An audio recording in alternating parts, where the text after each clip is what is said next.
Hello, my name is Monika Kuzma. I'm with Qubit Systems, and I'm going to explain in this video how to operate our S159 CO2 oxygen analyzer for applications of respirometry. S159 CO2 O2 analyzer is a customized analyzer which can be provided in the range of CO2 measurements that depend on your application. When working with small animals or insects, the CO2 analyzer can be customized to a range of 0 to 2,000 parts per million. For larger animals, we can go as high as 5% or even higher CO2 levels.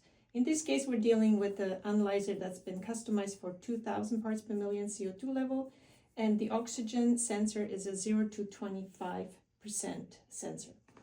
So with this analyzer, I'm just going to turn this around to show you the back end of it.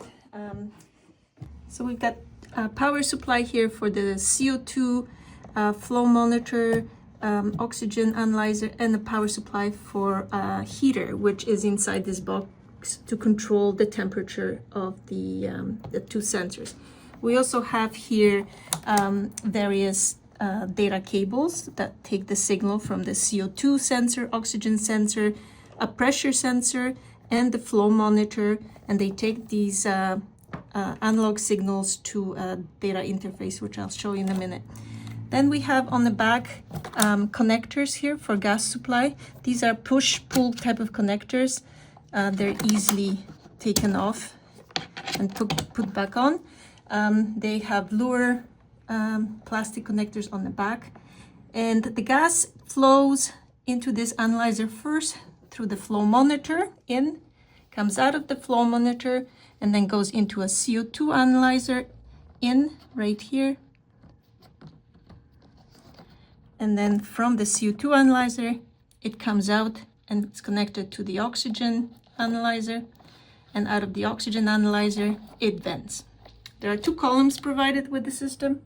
There's a drying column with dry right, and there's a CO2 scrubbing column, soda lime column. Both of these have color indicators.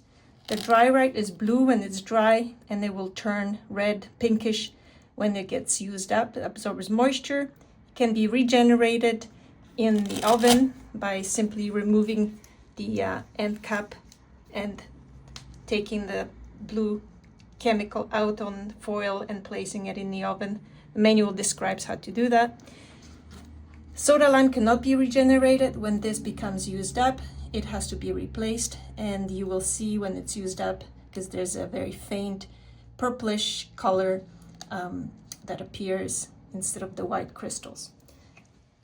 These columns are used, the soda lime is used mainly for calibrating of the CO2 analyzer, and the drying column is used to deliver dry gas to the CO2 and O2 sensors.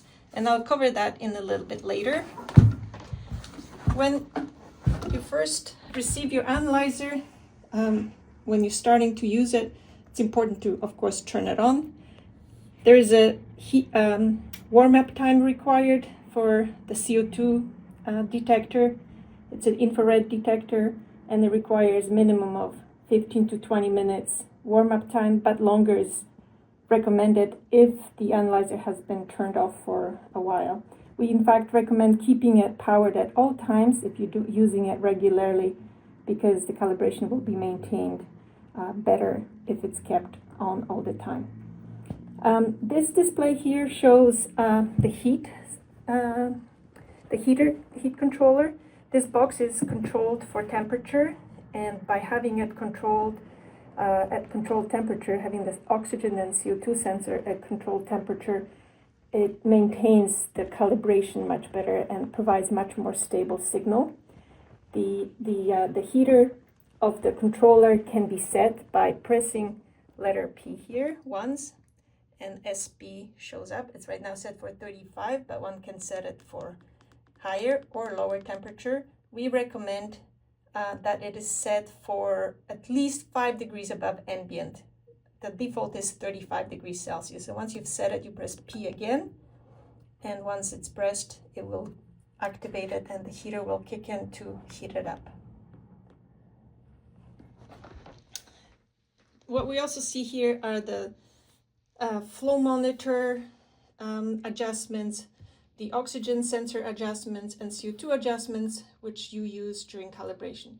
The flow monitor does not require calibration, and it should not be really touched unless you have a calibrated standard, flow standard. These knobs should be locked. This little black bar here locks them in place. When they're pushed upwards, they are unlocked and one can turn them. So keeping that locked is a good idea, and only releasing it when you're adjusting. CO2 0 and O2 0, CO2 span and O2 span are the 4 knobs that are used most during calibration, and we will cover that in the next video. So once this is turned on and it's warming up, then it's important to connect your data cables from the back of the analyzer to the LabQuest minis, the data interfaces. We provide the data interfaces already pre-labeled, so you know which data cable goes where. And the 2 minis, LabQuest minis, also are labeled USB 1, USB 2, because it's really important to keep the order of these when connecting them to the computer. So CO2 goes into channel 1, the pressure of the oxygen sensor is in channel 2, and this is the temperature probe, which is connected to channel 3. The temperature probe is used by placing it close to where your chambers are going to be, and we'll cover that later. In the second mini, we've got the oxygen, we've got the flow in channels 1 and channel 2. And then the other thing that we need to connect is, depending on whether this S159 is being used on its own or whether it's being used with the gas switching system, then there's going to be also a DCU control unit that needs to be connected to a digital channel 1 on Mini 1. Okay, so that needs to be connected here. All of this is important when starting the experimental file, when starting the software, which you do by opening experimental file. And I will go into the setup of the gas switching system a little bit later, but first we're going to go through how to calibrate the S159 CO2 and O2 sensors and how to open the file.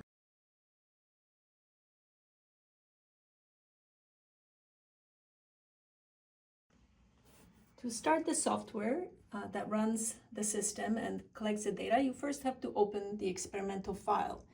We're going to open the OpenFlow gas switching experimental file for the S159. That's the system that's being described in this video. When you first open, you make sure that the 2 LabQuest minis are not connected to the computer. Once the file is open, you connect your LabQuest Mini 1 first. You wait for a small star to appear, so you know that the software has recognized the mini, and now the sensors appear in this window here. Then you connect your LabQuest Mini 2, and the software will recognize, and the computer recognizes that 2 are now connected. There's 2 stars, and you can see the sensors are shown in this sensor confirmation window. If you don't remember exactly what sensor goes with which channel, there's a sensor connection window in the software that also describes what goes where. The CO2 sensor is shown here as a QS151, and it should be on channel 1 of Mini 1. So we go here to connect, check the interface and channel are selected correctly. It is selected correctly, channel 1, Mini 1, click connect.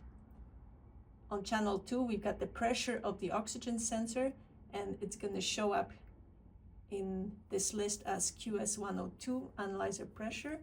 Channel 2 Mini 1, connect.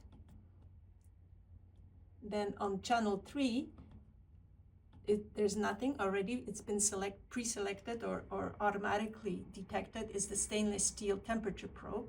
So you just check that that is connected on your LabQuest Mini 1 as in channel 3. And then channel 1 of Mini 2 is our oxygen analyzer sensor. Click connect. And the last one on channel 2 of Mini 2 is the flow monitor. We click connect. And now all of the sensors have been selected and connected in the software, and you will see, oops, let me just move that, accidentally moved this graph across, and you will see the meters at the bottom here showing the readings from each sensor, the CO2, oxygen, pressure, temperature, and flow. These readings are also shown up here in the top menu. And we are now ready to start calibration.